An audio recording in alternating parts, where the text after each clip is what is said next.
Ever tried manifesting your way past self-doubt? Ever tried pushing away those difficult, uncomfortable, scary, unpleasant thoughts with positive thoughts? I have many times, or I see people do it often, and all that arises is just more negative thoughts, more anxiety, more self-doubt. Positive vibe culture teaches us to outrun this inner negativity. Many other forms of therapy or ineffective psychology or therapies also teach some form of this madness.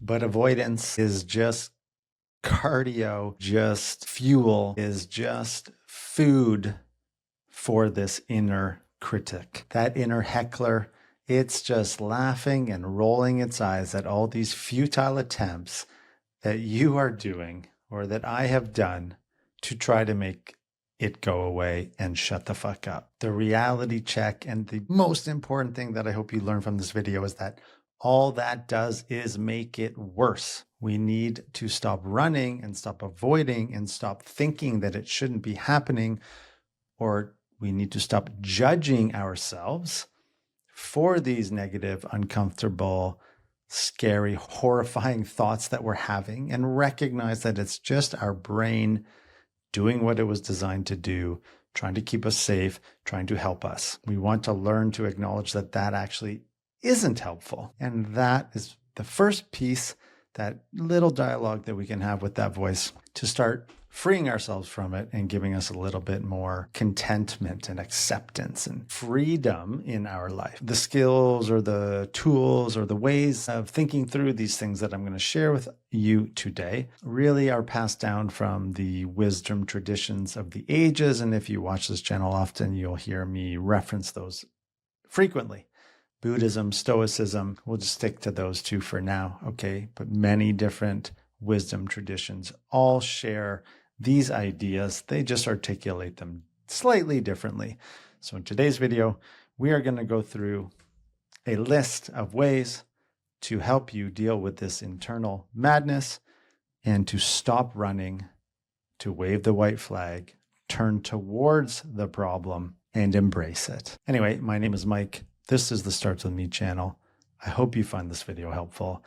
I'm a therapist. I'm somebody who's been through mental illness, addiction, all kinds of shit, come out the other side, and I make these videos to be of service to you. So I hope you find this helpful. We are going to start with what Stephen Hayes labeled cognitive diffusion. It comes from ACT, acceptance and commitment therapy. I get a little bit judgmental or maybe defensive or something when I think about how many academics repurpose ideas that have been around for thousands of years, call it something new, claim they came up with some idea, and run with it that way. ACT therapy has been very helpful. In my opinion, it's really a blend of mindfulness and cognitive behavioral therapy. Of course, I'm generalizing a little bit, but it helps us understand how to relate to these difficult thoughts in ways that are much more helpful. So the first, diffusion technique, and cognitive diffusion is a fancy word that psychologists are throwing around these days. Really, it just means non-attachment or detachment, that Buddhist notion of not identifying with your thoughts. Cognitive diffusion idea number one, the mind. Treat the mind as an external event, almost as a separate person. Example, well, there goes my mind again, or my mind is worrying again. Can you practice that? Can you just start acknowledging that your mind is worrying?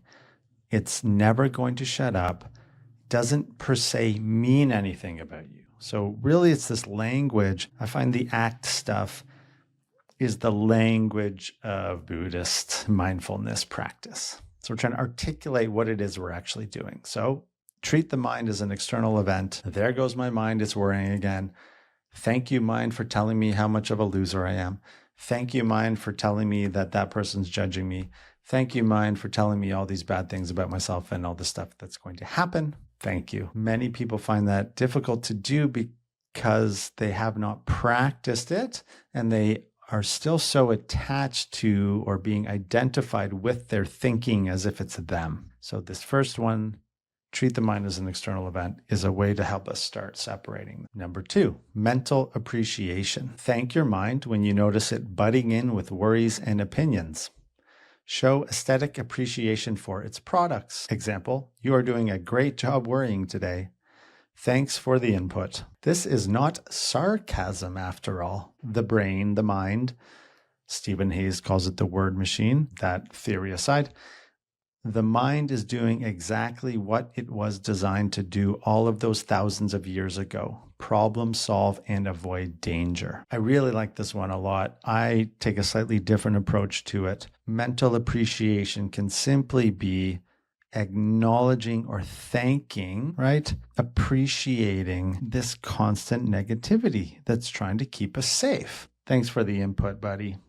Good idea, good thoughts. Probably not very helpful, but thank you. And this, as is pointed out here, problem solve and avoid danger. The neuroscience behind that is this comes from our threat detection system, and that is the freeze, flight, fight mechanism that evolved to keep us safe from predators and other things in our environment that can kill us. The problem is those things don't exist anymore. So what we often do is we perceive threats in our mind as threats to our safety. Our body goes into the fight, flight, freeze stuff, and we spin out and we try to make it go away. We run, we hide, we stuff, we suppress, whatever. And all that does is make it worse. I shall continue. The next one, commitment to openness. If you notice you start to fight with your insides when negative content shows up, ask yourself if such negativity is acceptable and try to get to yes. This is another great one. So much of our suffering or our added suffering that comes from when we fight our internal chatter is, this shouldn't be happening. There's something wrong with me for having these thoughts. I'm a bad person, or if I can't stop thinking these things, I'll never be the person I want to be, or whatever. We start judging ourselves, then we start judging the judging, and then it just makes us spin. So if you're fighting with your internal experience, whether it's emotions or thoughts, can you get to the point where it's acceptable that you're having these thoughts? Now, what often comes up for people in this moment is, if I accept that I'm having these thoughts, then that means I'm a bad person, or I think that I am the thoughts. Common example is, I'm having intrusive thoughts about my child dying. Now, in order to free myself from that torment, I must accept the fact that I'm having those thoughts, that they're just happening. It doesn't mean that I'm accepting the idea that my child is going to die. Of course, nobody would accept that. Ludicrous. But we must accept that it's happening, and we must stop fighting it, and we must stop judging ourselves as somehow flawed and fucked up for having those thoughts. In that acceptance, yes, it's acceptable that I'm having these thoughts. We can layer in the appreciation for our negative self-talk or our inner criticism or whatever, this unpleasantness. Acknowledge it's trying to help us prevent bad things from happening, and just acknowledge, okay, it's happening. I need to stop fighting. I need to just surrender. And the amazing thing is that when you do that, you are helping to calm that threat defense system so that it no longer deems these scary thoughts as something to keep your eye on. So when we suppress our thoughts, we basically signal to the brain that it needs to amplify them more, because we're not paying attention. And if we don't pay attention, something bad will happen. And that's not good. Okay. Obviously, we want to calm these things down. We can never shut them up and never make them go away. I can't remember if I said that at the beginning of this video. I'll say it again right now. You cannot stop your internal negative chatter. Any attempts to make it go away is futile and will just make it worse. With practice, you can definitely dampen it down. You can make it super minimal, or when you do have this internal negativity, you can cope with it much faster, make it go away much faster, reduce the negative reactivity and the behaviors that follow, but it's never going to go away. And that's kind of a good thing. It's there to keep us safe. So stop expecting it to go away. Embrace it, turn towards it, acknowledge it, work with it. Don't believe it's bullshit, but welcome it, allow it to be there. Okay, the next one, just noticing. Use the language of observation. Example, noticing when talking about private experiences. For example, so I'm just noticing that I'm judging myself right now. So that's the judging of the judging and the thinking of the thinking and the thinking. So this sort of speaks again to what we learn in meditation practice. Just notice, wow, I notice how much chatter is going on in my head. I notice how much I'm thinking about that interaction I had yesterday with my client. And I'm wondering all these things that may have happened, what might not have happened, blah, blah, blah, blah, blah, blah, blah. And it's just the brain doing its thing, trying to come to some sort of conclusion to give yourself certainty or myself certainty. That's not possible. So can you practice just literally saying out now, wow, I'm really noticing how judgmental I am being of myself. Interesting. Now we do need to learn what to do with that judgment. But the first part, and what this video is all about, is just learning to separate, diffuse, detach, let go, create space from these constant, negative, intrusive, unpleasant thoughts. Okay, next one, buying thoughts. Use active language to distinguish between thoughts that just occur and thoughts that are believed. Example, I guess I'm buying the thought that I'm a horrible person. So what is meant here with the thoughts that just occur, that's our automatic, nonstop thinking brain, thinking, judging, labeling, Okay, that happens. You can't control that. Then there's the added thoughts. So it's the thinking about the thinking. And that you do have some influence over. So if I have an intrusive thought about something violent, then the narrative or the judgment that starts generating in my mind about the intrusive thought, do I believe that? Am I creating some narrative about myself as a result of the intrusive thought? And then am I believing that that is true? You can ask yourself that question. It's one of the skills or practices that we learn over time when engaged in contemplation and examined life. Things like this. And it is tremendously liberating. It is so freeing and calming, and I wish it for you. Okay, I'm going to go through 2 more diffusion skills here. Experiential seeking. Openly seek out more material, especially if it is difficult. If your mind tells you not to do something that is scary but worthwhile, thank your mind for the great hint and do the difficult thing with gusto. Really, that's if your mind is telling you not to go do the thing you know you need to do, then go and do it and embrace it, lie in it, enjoy it.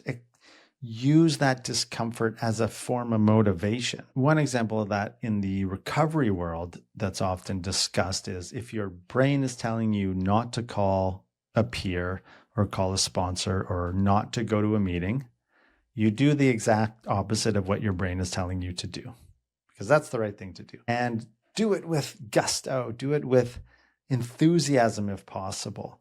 If not possible, just do it anyway. Do the opposite of what the fear is telling you and see what happens.